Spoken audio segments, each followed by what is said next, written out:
Looks like players are really continuing to be indisciplined. Richarlison has fallen out with Antonio Conte. Exchange of words has really commenced. And obviously, Pogba punished by Allegri, the coach, old manager of Juventus. Welcome to Rokani Media Football. How are you guys and where are you watching us from? Good evening. Depending on where you're watching us from, we kickstart off our day like this. Yesterday we had a very, very long day. Having two teams playing, United and Arsenal, and you run two channels, that of United known as United Matters channel, doing close to 5 videos. Then again onto the Rokani Media Football, I came in through and did close to 4 or 5 videos of Arsenal.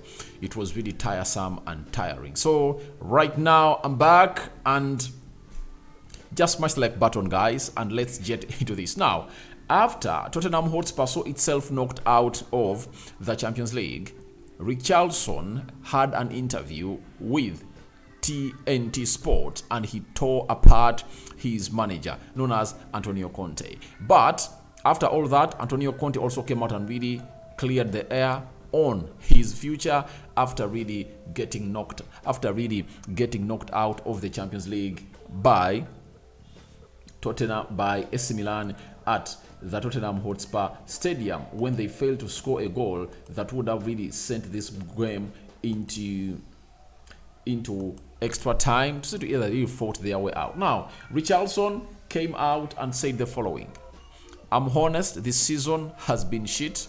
I want to play," he told TNT Sport. "I didn't understand Conte's choices. I was in positive moment and Conte put me on the bench again. Yesterday he tested me in training. Yesterday he tested me in the starting 11 and then benched me again." That's Richarlison for you, going hard on Antonio Conte. And to me, I believe Antonio Conte has to pay for this. Do you know why? When you buy a player at 60 million plus, and they're 60 million pounds, not euros, why do you bench him? You get? That is what takes me to a decision that these players were not bought by Antonio Conte. That's it. These players are not Antonio Conte players. They are not bought by him. Because if he had bought this player, he would have been playing him game in, game out. We've seen Antonio Conte do this to the players we're gonna hate to buy. Bentancur was his choice. Kulusevski was his choice. Look at Lenglet. To me, he's one of the worst defenders in that 3-man central defense of Tottenham Hotspur, but he fields them on the field of play. That is Antonio Conte. You get? Look at Emerson Royal. He loves him a lot, but I believe Dejan Spence was a better player, but he never played him. Dejan Spence came out and revealed to us that the deal to Spurs was headed by Patriticci. Patriticci is like the technical director. You get all the sporting director of Tottenham Hotspur who heads every sporting activity at Tottenham Hotspur. So he masterminded the signing of that player. It comes to my mind that Richarlison might have been a signing of the board, not a signing of the manager. You get? The same applies to Yefis Bissouma. You can't tell me that Bentancur is better than Yefis Bissouma. You can't tell me that. But he reached getting injured when he has not been getting enough playing time at Spurs. You get? That shows you that Antonio Conte practices favoritism, and there is a very huge misunderstanding in between him and the board of Spurs, because if they are really speaking the same language, why would the board go out and sign players that this man doesn't want? All right, let's talk about Conte. His way of managing players, I think it's old school. That's why managers like Jose Mourinho, Antonio Conte, who else? Even Ralf Rangnick, those old school managers found it hard to manage elite teams. Why? There is a way you are supposed to handle these players to see that your dressing room is really intact. And Spurs, with the battle they are left with to fight for the fourth spot, they need harmony in their dressing room. I don't expect Conte to come out and react badly by benching Richarlison. I think over the weekend he has to start him to send a message there to the fans that he's there on the field of play. Has he scored goals? Can he exonerate himself? Because if it was Alex Ferguson, what he would have done was simple.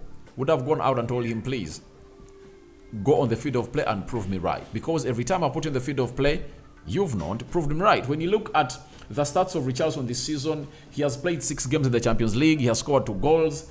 In the Premier League, he has played 17 goals. He has played 17 games and he has scored 0 goals, but he has put in 2 assists. If you're a striker, people will not remember you because of your stats, because of your assists. They remember you because of your goals. That's it. So I think even Richarlison hasn't done enough for himself to come out and put out such statements, because every time he has been given a chance, he has not utilized it. I've seen some games when Son Heung-min is on the bench. That's it.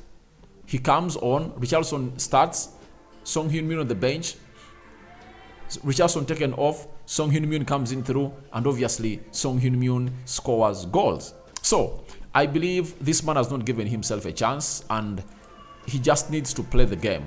Play the game, score goals, and the rest will be history into your career. When we go to you, Antonio Conte, after that loss, looks like his job is really in total tatters. And he said the following: "It's not today to speak and discuss about my future. I have a contract until the end of the season. Tottenham Hotspur know very well my thoughts. At the end of the season, we will speak." That is Antonio Conte for you. And obviously said, my contract expires in June. We will see. They might sack me even before the end of the season. Who knows? Maybe they are disappointed. That is it.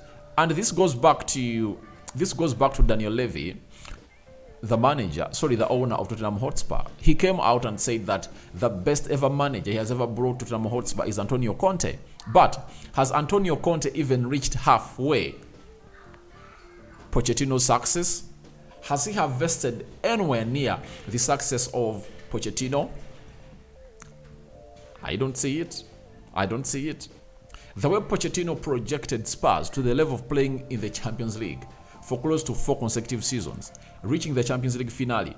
There was a season he was nearing winning a Premier League, and the number of players he brought in on a cheap, and they sold them expensively. They made money as the team was really intact. Daniel Levy sacked Pochettino, but ever since then, things have never gone right on his side. The reason as to why he was praising Antonio Conte was to tell Spurs fans that you are complaining, but we are having one of the best managers in the world. I believe Antonio Conte is one of the elite managers we have in the world, but Spurs has lost its philosophy. That's not the philosophy of Spurs. Spurs is known as a team that passes this ball. They pass, knock around that ball. They are a football playing side, not a pragmatic side like Conte is making them to look. And I think they are going to part ways. And I've heard a story that maybe Pochettino is really returning on his way. So let's wait and see how that happens. Now let's go to Italy. A little bit of Pogba. And you know, when Pogba becomes Pogba, obviously the manager gave us the reason as to why Pogba missed out in the match squad that was playing against Freiburg. They won 1-0 at Juventus. Allegri said, "I can confirm Pogba was late at the pre-match team meeting yesterday. That's why he's not in the list for Europa League. It's matter of respect for the group. Paul will be back as part of group training starting tomorrow." Now, Paul Pogba did such things at Manchester United and walked away with them. Under Ole Gunnar Solskjaer, under Jose Mourinho dropped him, and when Mourinho dropped him, Pogba just went ahead and talked to the board, and Jose Mourinho was sacked because he just ripped apart the entire dressing room. But at Juventus, Allegri has just showed him that I'm the manager and you have nothing to say to me. And when you look at Paul Pogba, these are things that have gone ahead to affect his career. On a good day, Pogba is the best midfielder in the world because he does everything. He can defend, press resistant, he can score, he can put in an assist. He has those long balls on him, releasing the center forward from far. He can do everything that any elite world-class player can do. But consistency has lacked in his game, and he has always, on several occasions, come out and been injury-prone because he is a lifeist, you get? And his career has gone ahead to shrink back to Juventus, you get? At Manchester United, when Erik ten Hag came in, they told him that, should we keep Paul Pogba? We talked to him and give him the contract he wants. He said no, let him go. So, Paul Pogba needs to find his discipline locker with him. He needs to unlock it, and obviously just finds himself in levels of really being the better player that we expect him to be. We know players now play until the age of 36, 37. He's just 29 years of age. I believe if he can find himself back to the Pogba we know, and he really improves on his discipline, he can turn out to be one of the best players in the world again. So, your thoughts on Richarlison falling out with Antonio Conte are welcome in the comment section below, and Paul Pogba being disciplined by Allegri in Juventus. I sign out for now. See you later. May the Almighty bless you abundantly. Bye-bye, my mates.